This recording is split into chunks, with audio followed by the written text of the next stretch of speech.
1 lakh job देने का हिम्मत तो मैं अकेले रखता हूं। 5 साल में बिहार के नौजवानों को 1 लाख बच्चों को जॉब मैं देने का जिम्मा लेता हूं। और इस संकल्प को पूरा करने के लिए मैं बिहार में देश के पहले एंटरप्रेन्योरशिप विश्वविद्यालय की स्थापना करना चाहता हूं। मैं स्किल और एंटरप्रेन्योरशिप के ऊपर में बिहार में विश्वविद्यालय बनाना चाहता हूं। हम बनाएंगे विकसित बिहार। हम किसी दूसरे के रास्ते, दूसरे की राह जोड़ते हुए दूसरे की इंतजार में नहीं रहेंगे। युवा आगे बढ़ेंगे, बिहार आगे बढ़ेगा। बिहार से 30,000 से अधिक युवाओं को अब तक मैं रोजगार दिला चुका हूं। हमारी छोरी छोरों से कम है के?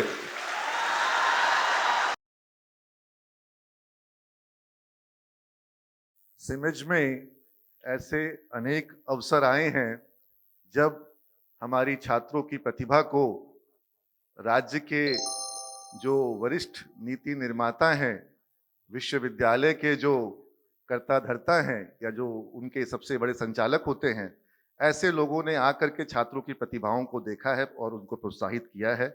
आज एक ऐसा ही सुंदर अवसर है। आज इंडस्ट्री से प्रतिनिधिगण आए हैं, बैंकिंग सेक्टर के प्रतिनिधिगण आपके बीच, आपके सहपाठियों को जिन्होंने इंटरव्यू में कैंपस इंटरव्यू में पास किया है, जॉब उनको आज ऑफर लेटर दिया जाएगा। और साथ ही साथ विप्रो कंपनी में भी 125 से अधिक छात्र ऐसे हैं जो फाइनल राउंड में प्रवेश कर गए। और कंपनी का कितना अच्छा ये एक पहल है कि कंपनी ने कहा कि मैं चाहती हूं कि छात्रों को वो सारे हम लोग पॉइंट्स एक्सप्लेन करें जिसके कारण उनका सिलेक्शन होता है, या वो गलतियां क्या हो सकती है जिसको वो ध्यान दें ताकि उनका सिलेक्शन रुक ना जाए, तो अधिक से अधिक छात्र चयनित हो सके। इसके लिए कंपनी से खुद बैंगलोर से एचआर पटना चल के आए हैं। ये कॉर्पोरेट कैंपस कनेक्ट, यानी कैंपस और कॉर्पोरेट के बीच में एक कनेक्शन स्टैब्लिश करने का कार्यक्रम। और ऐसे कार्यक्रम में हमारे विश्वविद्यालय के जो वाइस चांसलर महोदय हैं, उन्होंने अपनी सहभागिता दी। और इंडस्ट्री से जोड़ने की पहल है, इसलिए इंडस्ट्री मिनिस्टर ने अपनी सहभागिता दी। ये एक बहुत सुंदर आयोजन है और ये बढ़ते हुए बिहार का एक प्रतीक है ये। और जैसा कि मैं आपको बता रहा था, बिहार में उद्योग लगे, बिहार का नौजवान जो है वो सिर्फ जॉब को डिमांड ना करे बल्कि वो जॉब प्रोवाइडर बने, इसके दिशा में काम हो। इस पर हमारे माननीय उद्योग मंत्री श्री समीर कुमार महासेठ जी, इनकी एक डायनेमिक सोच है और उस डायनेमिक सोच के साथ ये सतत उस कार्य में क्रियाशील हैं। और सबसे अच्छी बात, ऐसा उद्योग मंत्री जो एक उद्यमी की दर्द को, उद्यमी की पीड़ा को समझ सके, ये बिहार में बहुत मुश्किल से मिल पाता है।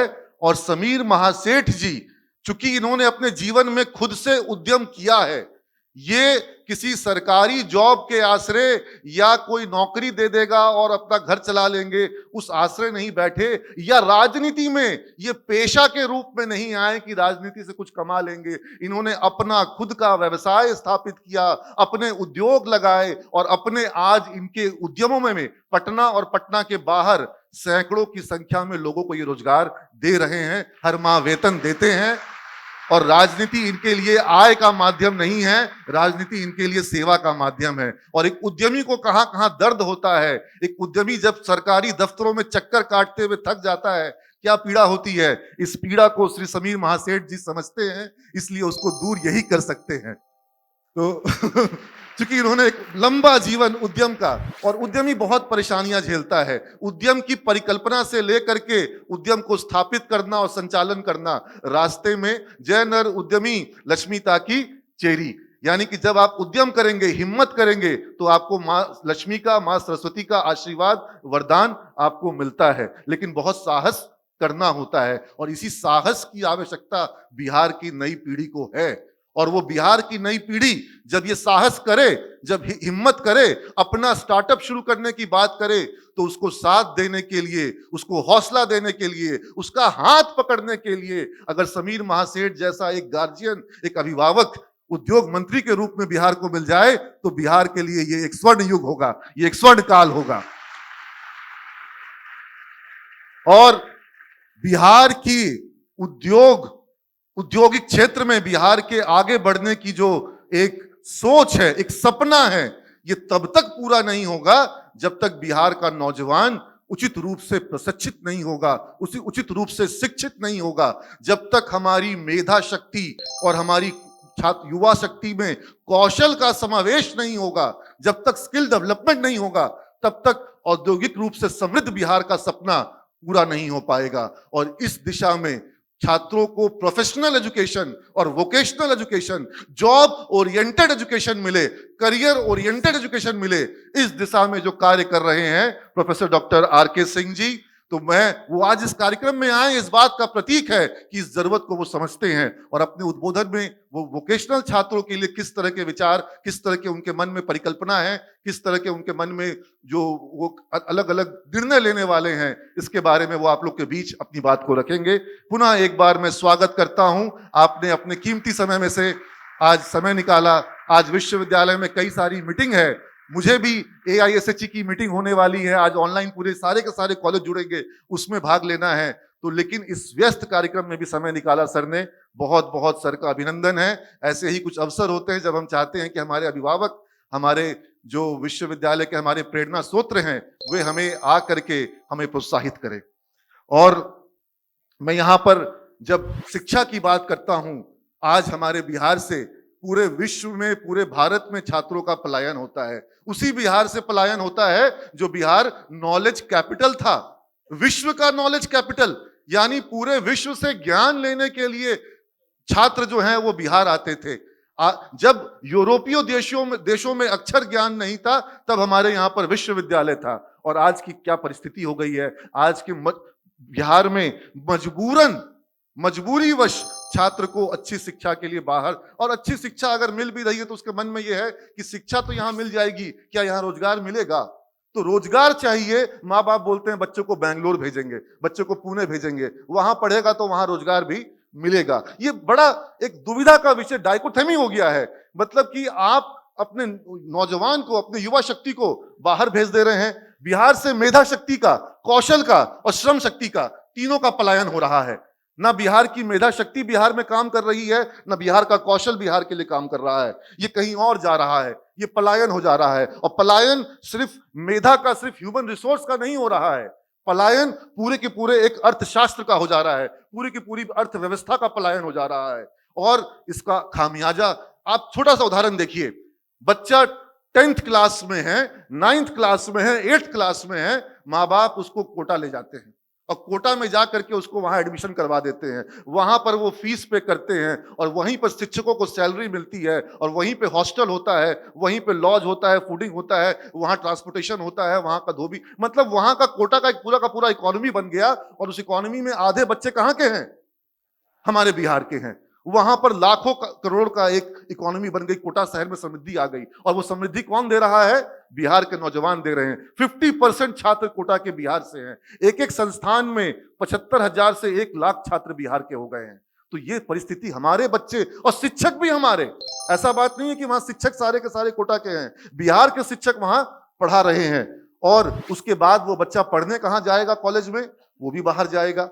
और जॉब कहां करेगा? वो भी बाहर करेगा। खर्च कहां करेगा? वो भी बाहर करेगा। तो हमें ये समझना पड़ेगा कि हमारी जो युवा शक्ति है, अगर इस बिहार को आगे बढ़ना है तो बिहार के पास सिर्फ और सिर्फ एक संसाधन है, वो है हमारा ह्यूमन रिसोर्स, हमारी युवा शक्ति।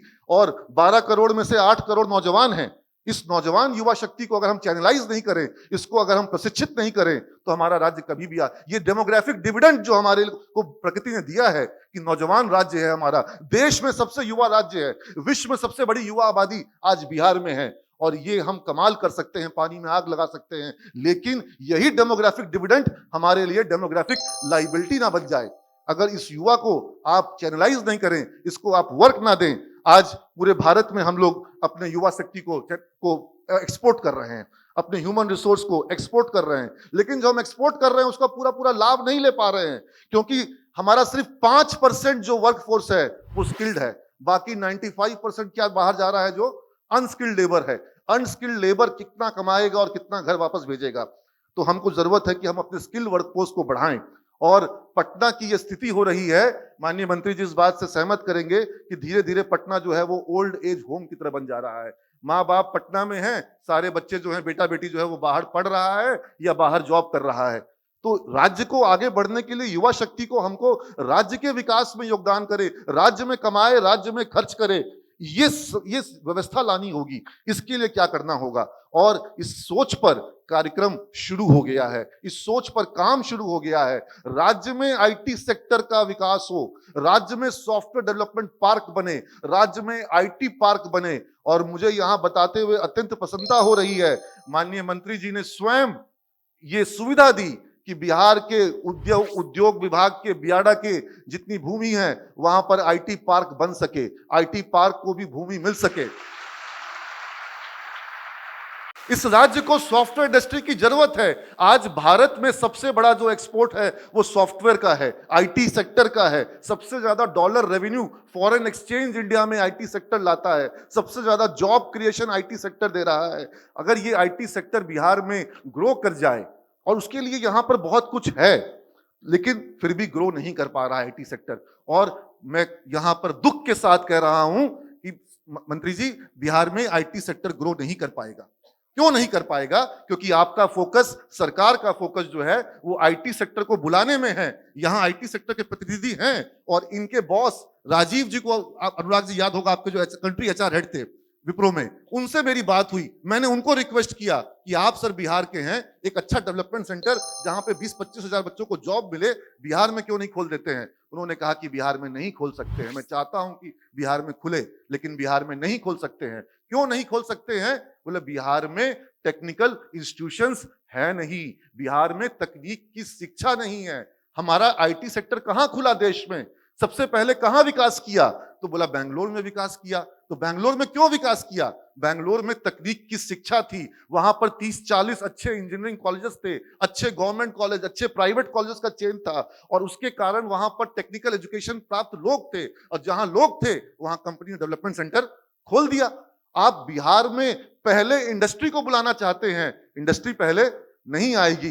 पहले यहां पर तकनीकी मैन पावर क्रिएट करना होगा, यहां पर वो वातावरण क्रिएट करना होगा कि यहां का छात्र यही शिक्षा ले, और जब यहां तकनीकी रिसोर्स होगा तो यहां का बच्चा वो इंफोसिस क्रिएट करेगा, यहां का बच्चा वो HCL क्रिएट करेगा, वो TCS क्रिएट करेगा, जिसमें जॉब करने के लिए वो बाहर जा रहा है। आप चाहते हैं कि वो यहां आकर के, वो बाहर वाले यहां आकर के निवेश करें, बाहर वाले बाद में निवेश करेंगे। पहले यहां के उद्यमियों को, यहां के, जब इंफोसिस खुली, जब शुरू हुई थी तो 60,000 रुपए की कंपनी थी, 60,000 रुपए के निवेश से इंफोसिस की शुरुआत हुई थी। जब वो 60,000 की कंपनी आज 6 लाख करोड़ की कंपनी बन गई है, तो जब यहां बिहार का युवा अगर कुछ करेगा तो वह भी बड़ा कर सकता है। वो 5 एम्प्लॉय से शुरू करेगा, वो 50 एम्प्लॉय पर, 500 एम्प्लॉय पर पहुंच सकता है। उसको आपको साधन, संसाधन, प्रोत्साहन मुहैया कराने पड़ेंगे, और बाहर वाले भी आएंगे। जब आपके पास तैयार नौजवान होंगे, युवा होंगे, जिनके अंदर में मेधा शक्ति होगी,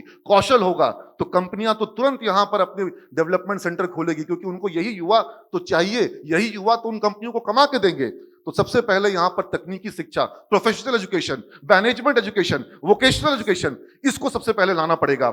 और पलायन का लाभ भी तब मिलेगा जब यहां पर जो यहां का नौजवान अगर बाहर जाए भी तो वो मैनेजर बनने के लिए जाए, सॉफ्टवेयर डेवलपर बनने के लिए जाए, स्टार्टअप फाउंडर बन के जाए, एंटरप्रेन्योर बन के जाए। वो बाहर ग्रेड 4 के जॉब के लिए ना जाए। जो यहां से नौजवान दूसरे राज्यों में ग्रेड 4 के जॉब के लिए अप्लाई करते हैं, पीड़ा होती है। हमारा नौजवान इतना स्किल्ड हो, इतना ट्रेंड हो, इतना एबल हो कि वो जहां जाए वो वहां पर एक सम्मान भरी जिंदगी के लिए जाए, और आधी आबादी के पास काम हो। यानी जो महिला शक्ति है, जो राज्य की लड़कियां हैं, और इस पर बहुत काम किया है माननीय मुख्यमंत्री ने। साइकिल योजना एक सिर्फ साइकिल नहीं है, वो एक स्वावलंबन है, वो एक सहारा है, हौसला है, हिम्मत है, जो मुख्यमंत्री ने लड़कियों को दिया कि लो बेटी साइकिल लो और स्कूल जाओ और पढ़ो।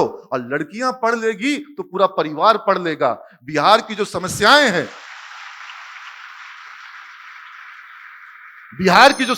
हैं, बिहार में फर्टिलिटी रेट हाई है, बिहार में लिटरेसी की जो कमी है, इस सारी समस्याओं का समाधान लड़कियों की शिक्षा में है। जैसे जैसे लड़कियां शिक्षित हो जाएंगी वो अत्याचार नहीं सहेंगी और वो कमाएंगी, घर की आमदनी में योगदान देंगी।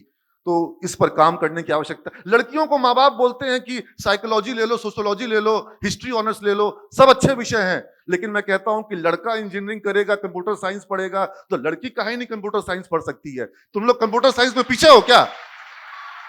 तो बिहार में लड़कियों को तकनीकी शिक्षा मिले, इस पर काम हो और इस तरह का प्रोत्साहन मिले कि लड़कियों की शिक्षा को सरकार जो है सपोर्ट करे। थोड़ा सा सपोर्ट करिए, आपकी बेटियां कमाल करके दिखाएगी। हमारी छोरी छोरों से कम है के? और जो भविष्य है बिहार का है, क्योंकि ये युवा बिहार जो है, अगर एस्पिरेशनल बिहार है, ये नौजवानों का बिहार है, ये यहां पर अपने वाइस चांसलर को, अपने उद्योग मंत्री को सुनने के लिए बेचैन होकर के खड़े हैं, बैठे हैं।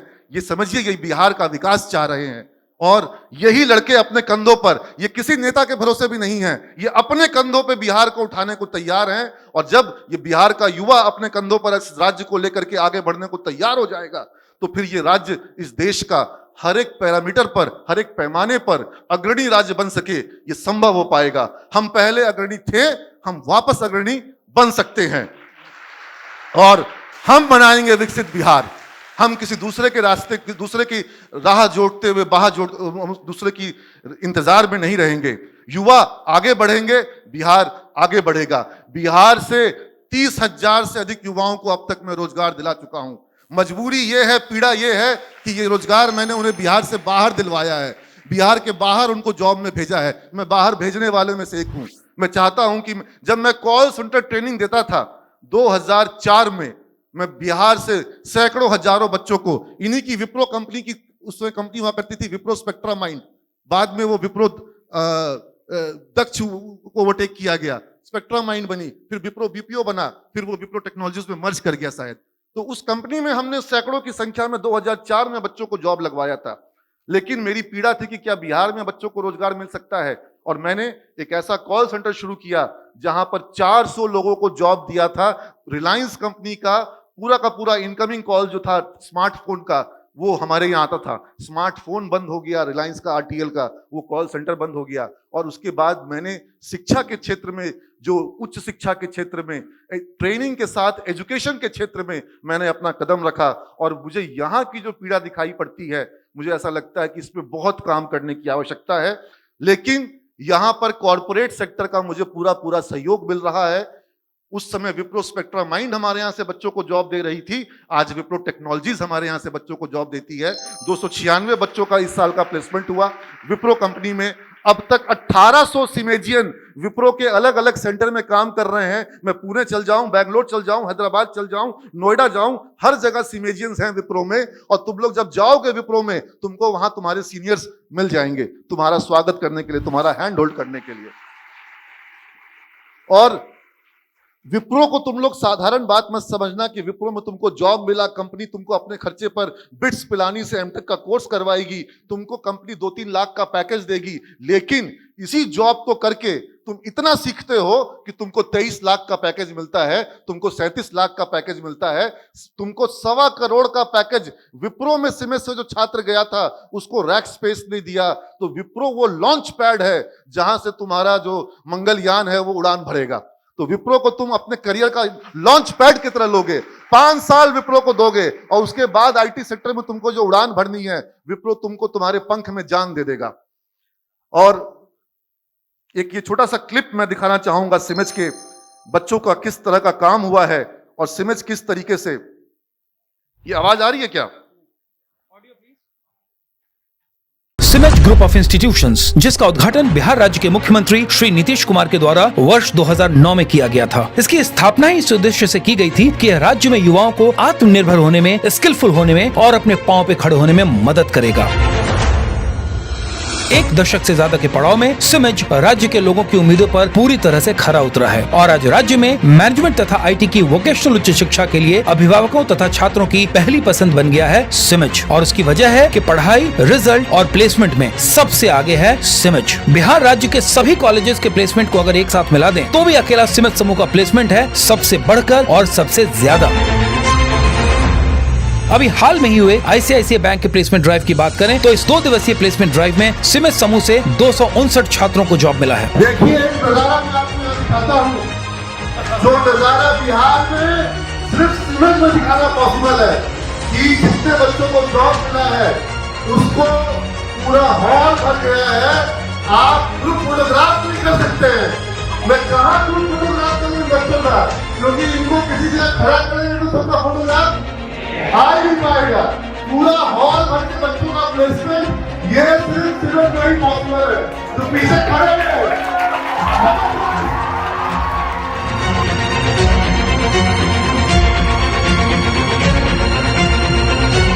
पहले भी सैकड़ों सिमेजियंस को HDFC Bank, Axis Bank, Kotak Mahindra Bank, IndusInd Bank, State Bank of India, Punjab National Bank, Punjab and Sindh Bank, ग्रामीण बैंक इत्यादि में नौकरी मिली है। अब तक कुल 2400 से भी ज्यादा सिमेजियंस बैंकिंग सेक्टर में काम कर रहे हैं। इसी तरह से 3500 से भी ज्यादा सिमेज समूह के BC और BSc IT के छात्र TCS, Wipro, Infosys, Cognizant, Capgemini, Accenture, IBM जैसी अंतर्राष्ट्रीय कंपनियों में न सिर्फ काम कर रहे हैं बल्कि खूब तरक्की भी कर रहे हैं। सिमेज समूह के छात्र अनिल सरस्वती पेपाल में 37 लाख के पैकेज पे काम कर रहे हैं। गौरव को जोनियन से मिला 24 लाख का पैकेज। इंटेल में कृष्ण कुणाल को मिला 23 लाख का पैकेज। अन्य छात्रों को भी मिला है लाखों का पैकेज।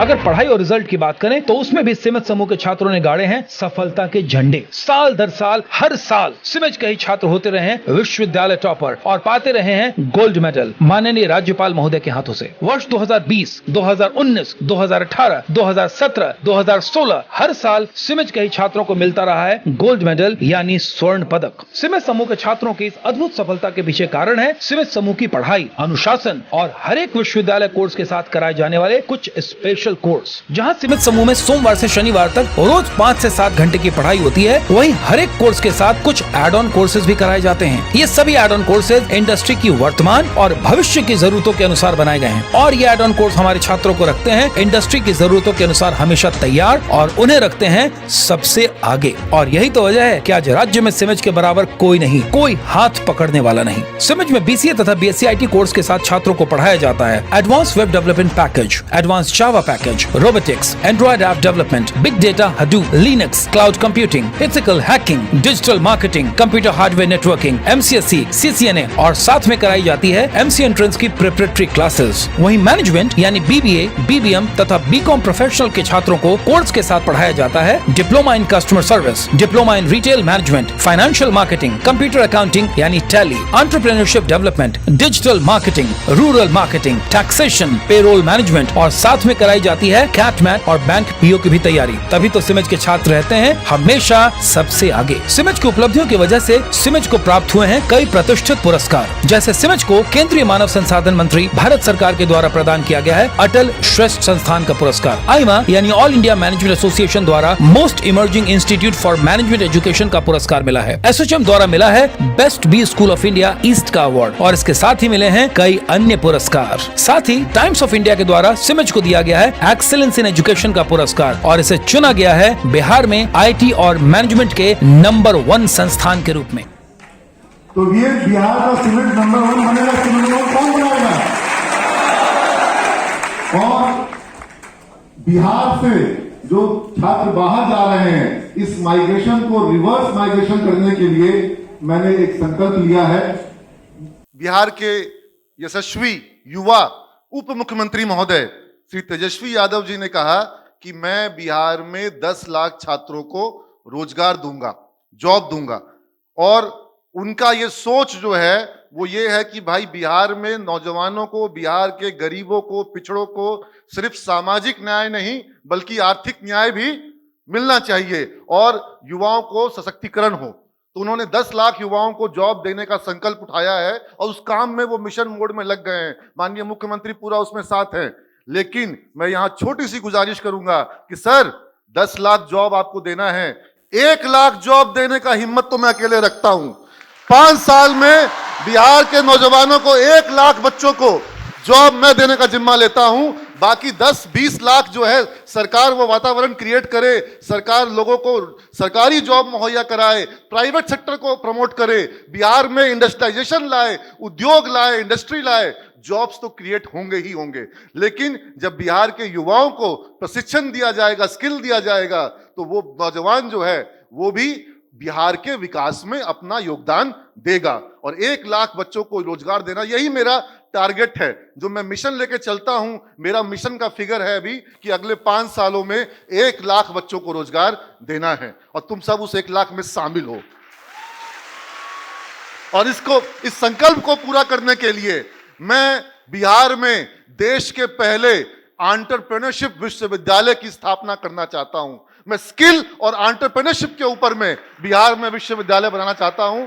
यह परिकल्पना है सिमेज स्किल एंटरप्रेन्योरशिप विश्वविद्यालय की, जिसके लिए मुझे सरकार द्वारा जमीन का आवंटन भी किया गया है। अब अलग विषय है कि उस कार्य को करने में कुछ तकनीकी बाधाएं आ रही हैं। उस बाधा को चाहेंगे तो माननीय मंत्री दूर कर सकते हैं। तुम लोग एक बार रिक्वेस्ट कर दो कि सर बाधा दूर किया जाए। जमीन अलॉटेड है, पेमेंट डन है, 2 करोड़ रुपया जमा कर दिया गया है बियाड़ा में, लेकिन कुछ बाधाएं हैं। माननीय मंत्री जानते हैं कि इनके विभाग में कहां कहां कैसे कैसे बाधाएं आती हैं, लेकिन उस बाधा को दूर करने की जरूरत है। बिहार की पीड़ा है, जो बिहार में तकनीकी संस्थानों की कमी है, ये बिहार की पीड़ा है। और मैंने बैंक से कर्ज लेकर के बियाड़ा में पैसा जमा किया था 2012 में, 10 साल हो गया है। और बिहार में ये स्किल एंटरप्रेन्योरशिप विश्वविद्यालय खुलेगा तो बिहार में किस किस तरह की पढ़ाई होगी, इसका एक झलक मैं दिखाता हूं। आईटी सेक्टर में मैं यहां पर एआई का, आर्टिफिशियल इंटेलिजेंस का, आईओटी का, रोबोटिक्स का, इथिकल हैकिंग का, एनिमेशन का, डिजिटल मार्केटिंग का, बिग डेटा का, क्लाउड कंप्यूटिंग का, ब्लॉकचेन का, क्रिप्टो करेंसी का, गेमिंग टेक्नोलॉजी का, इन सब चीजों की पढ़ाई कराना चाहता हूं ताकि हमारा नौजवान जो है इस सेक्टर में जॉब भी करे और इस सेक्टर में स्टार्टअप भी करे। समझ रहे बात को? और यही बिहार का ग्रोथ देगा। ये Android app, robotics, cyber security, ये भविष्य की टेक्नोलॉजी है, जॉब की टेक्नोलॉजी है। इस पर मैं काम करना चाहता हूं, देश का एक एडवांस सेंटर बनाना चाहता हूं। और मैंने टाई अप कर लिया है, मैंने सिस्को कंपनी के साथ, केपीएमजी के साथ, बायोटेक्नोलॉजी रिसर्च इंस्टीट्यूट के साथ, माइक्रोसॉफ्ट के साथ, अमेजन वेब सर्विस के लिए अमेजन के साथ, ये कंपनियां अपने कोर्सेज यहां रन करने को तैयार हैं। इनके कोर्स पर, इनके सर्टिफिकेशन पर कोर्सेज कराए जाएंगे। क्या अगर हम लोग जब विश्व स्तरीय पाठ्यक्रम को यहां पढ़ाएंगे तो यहां के बच्चे जॉब के लिए तैयार नहीं होंगे? और आईआईटी बॉम्बे के सबसे बड़े स्पोकन ट्यूटोरियल सेंटर हैं और आईआईटी मद्रास का एनपीटीईएल में कल हमारा इनरोलमेंट हो गया है। तो अब एनपीटीईएल के थ्रू लगभग 80 कोर्सेज जो हैं मैनेजमेंट और आईटी के, आप लोग निःशुल्क कर पाएंगे। Tata institute of social sciences के साथ टाई अप किया ताकि इनके स्कूल ऑफ वोकेशनल एजुकेशन के जो वोकेशनल कोर्सेज हैं उनको आप रन कर सकें। और बिहार में न सिर्फ आईटी सेक्टर की पढ़ाई हम कराएंगे, आईटी सेक्टर की कंपनियों को आईटी पार्क के थ्रू, और इसका पूरा पूरा श्रेय मैं माननीय उद्योग मंत्री को दूंगा। उन्होंने आते ही नीति में बदलाव किए और आईटी पार्क के लिए बिहार के जो उद्यमी चाहते थे प्रोजेक्ट लगाना, उनको अनुमति दी। बैंक ऑफ बड़ौदा से ऑक्शन में मैंने बियाड़ा में, पाटलिपुत्रा में प्लॉट लिया था। ऑक्शन जीत के मैं खुश हो गया, लेकिन जब मैंने अपना प्रोजेक्ट सबमिट किया कि मैं चाहता हूं कि यहां स्टार्टअप इंक्यूबेशन सेंटर बनाऊं, मैं यहां पर आईटी पार्क बनाऊं, बियाड़ा ने 5 साल तक मेरा प्रोजेक्ट अप्रूव नहीं किया। वो एक समीर महासेठ मंत्री जब बने तब जाकर के ये योजना को फलीभूत होने का अवसर मिला है। इसके लिए जोरदार धन्यवाद दिया जाए। फाइनल अप्रूवल अभी आना बाकी है, लेकिन सर तो दिलवा ही देंगे। तो और मैंने उसके लिए बियाड़ा ने मुझे बोला कि ट्रांसफर चार्ज जमा करो। हम कोर्ट का, हाई कोर्ट का ऑर्डर था कि ट्रांसफर चार्ज नहीं लगेगा, फिर भी मैंने बैंक से लोन लेकर के बैंक ऑफ बड़ौदा को भी 2 करोड़ दिया, बियाड़ा को भी 2 करोड़ दिया कि कम से कम अनुमति मिल जाए। अब देखो शायद अनुमति जो है मिल जानी चाहिए। और ये किस तरह का आईटी पार्क होगा, इसका एक झलक तुम लोग को मैं दिखा देता हूं। हम बनाएंगे विकसित बिहार, और ये वहां का अंदर का संरचना है, बहुत सुंदर। इसको आईआईटी के जो डिजाइनर, जो आईआईटी कानपुर का भी जो नया बिल्डिंग बनाए हैं, उनसे मैंने इसको पूरा डिजाइन करवाया है। और ये शिक्षा के क्षेत्र में बिहार आत्मनिर्भर हो, सिमेज विश्वविद्यालय का एक केंद्र पटना के बाईपास पर, ये लगभग 2,20,000 स्क्वायर फीट का होगा। और ये आईटी पार्क जो है ये 1,65,000 स्क्वायर फीट का है। बिहार में ये सबसे बड़ा अपने आप में संरचना होगा और ये निजी क्षेत्र के निवेश से है। मैंने सरकार से 1 रुपया मांगा नहीं है, उल्टे मैंने क्या कहते हैं, इस प्रोजेक्ट में 2 करोड़ रुपया ट्रांसफर चार्ज जमा किया है। और उसके अतिरिक्त मुझे जो इस प्रोजेक्ट की जो कुल लागत होगी उसमें करोड़ों रुपए का जीएसटी और टैक्स में सरकार को योगदान में दूंगा। मैं सरकार से सिर्फ ये चाह रहा हूं कि सर प्रोत्साहन दे दीजिए, सर थोड़ा सा पीठ पर हाथ रख दीजिए। मुझे मेरे बच्चे हिम्मत देते हैं, मुझे मेरे छात्र हिम्मत देते हैं कि मैं बड़ा काम कर सकूं। और मुझे सरकार से कोई आर्थिक सहयोग नहीं चाहिए। और ये सिमेज विश्वविद्यालय बना रहा हूं पटना के बाईपास में, ये 2,20,000 स्क्वायर फीट में होगा। ये वहां का भवन को आप देख रहे हैं। और विकसित बिहार बनाने के लिए बाहर से अन्य राज्यों से लोग आकर के बिहार को विकसित नहीं बनाएंगे। जो हमारे बिहार के उद्यमी हैं, जो हमारे बिहार के युवा हैं, इनको ही आपको पहला हिम्मत, पहला प्रोत्साहन देना होगा। ये आगे बढ़ेंगे, इनको देख के पूरा भारत बिहार आएगा, पूरा विश्व बिहार आएगा। लेकिन पहला प्रोत्साहन आपको बिहार के नौजवानों को, बिहार के युवाओं को और बिहार के उद्यमियों को, बिहार के स्टार्टअप फाउंडर्स को आपको प्रोत्साहन देना होगा। ये हमारे पटना बाईपास रोड स्थित प्रोजेक्ट का एक झलक है। क्या आप लोग चाहते हो कि बिहार में ये प्रोजेक्ट बने?